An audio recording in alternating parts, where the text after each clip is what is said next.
Olá, seja bem-vindo à história da Igreja Adventista da Promessa. 24 de janeiro de 1932, 24 de janeiro de 2022, 90 anos sob a unção do Espírito Santo. Porque a promessa vos diz respeito a vós, a vossos filhos e a todos os que estão longe, a tantos quanto Deus, nosso Senhor, chamar. Atos 2, verso 39. Hoje, entraremos na história do homem chamado João Augusto da Silveira. Homem de fé e coragem. Sim, um menino que nasceu na cidade de Murici, Alagoas, tornou-se um intrépido servo de Deus. Como Gideão, um soldado valoroso. Como Josué, um guia religioso destemido, confiante, leal e honesto em todas as áreas da vida, humana e religiosa. Homem de pulso firme no comando da igreja. A liderança do pastor João Augusto era segura e inteligente. Soube conduzir a igreja no caminho correto em todas as áreas da administração. Sabia comandar, dividir responsabilidades e a quanto falar e o que falar, sem ferir sentimentos. Suas palavras eram acompanhadas de amor, sabedoria e idoneidade. Seus olhares estavam sempre atentos em todas as direções.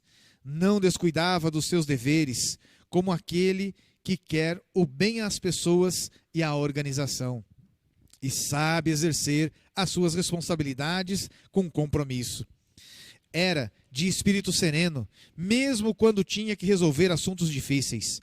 Sabia que a exaltação é ineficaz para o tratamento de quaisquer assuntos e chega a ser o caminho da queda.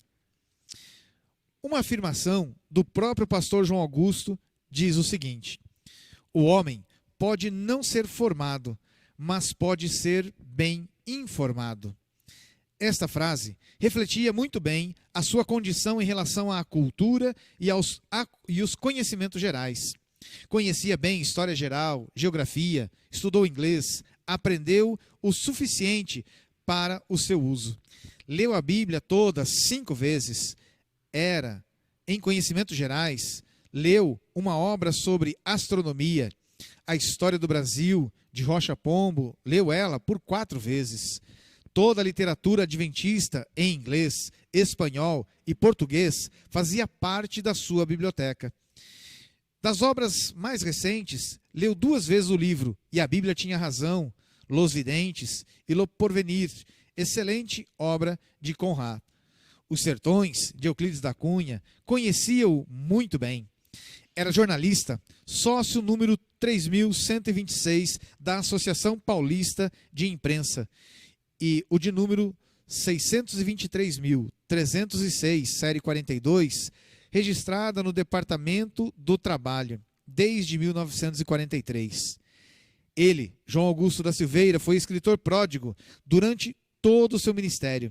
Muitas séries de lições bíblicas com as quais com os mais variados assuntos bíblicos e doutrinários saíram de sua, então, pena. Séries de assuntos como A Voz da Experiência, O Judeu, As Leis do Espírito, O Plano de Resgate, entre tantos outros. Homem que foi idôneo na doutrina e ungido na palavra. Ele discorria sobre assuntos doutrinários de maneira surpreendente e com pleno conhecimento e idoneidade. Seus conhecimentos e sua convicção eram inabaláveis. Em ocasiões em que surgiram assuntos interpretados fora do contexto bíblico doutrinário, ele teve a lucidez e a capacidade suficiente para combater o erro e convencer o contradizente. Quando usava a palavra na pregação, sentia-se a unção do Espírito naquilo que proferia. Este homem também deixou o seu exemplo em relação à família. Se há para os promessistas um exemplo de vida familiar honrado a ser seguido, a família Silveira é um destes exemplos. Essa família era composta dos irmãos João Augusto da Silveira, sua esposa Marcionila Ferreira da Silveira e seus 5 filhos, Jair, Otoniel, Junílio, Ozi e Divalda. Os 4 primeiros nasceram no estado de Pernambuco e Divalda, em São Paulo.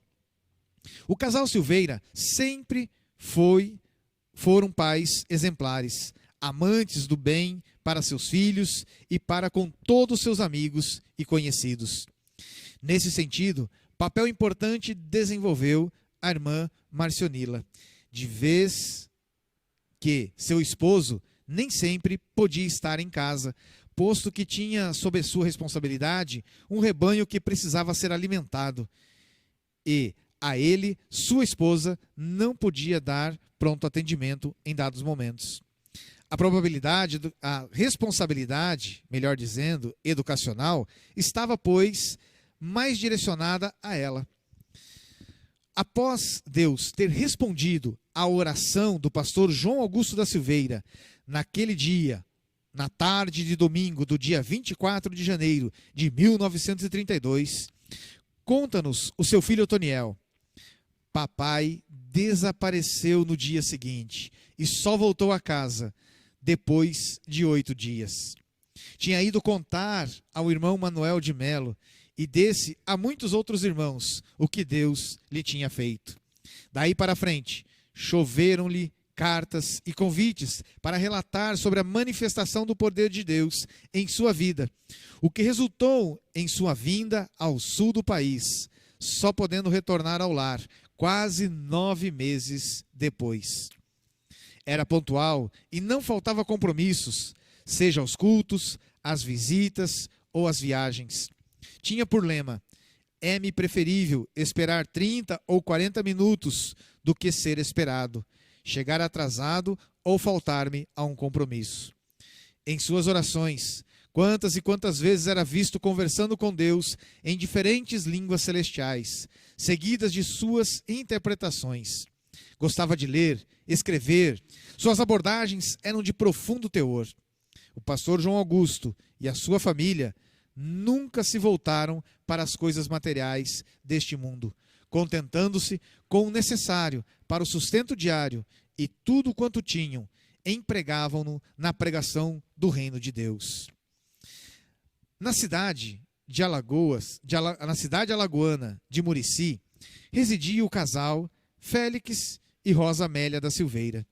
Nesse lar, no ano de 1883, 26 de janeiro, mais precisamente, nascia o menino a qual foi dado o nome que citamos, João Augusto da Silveira,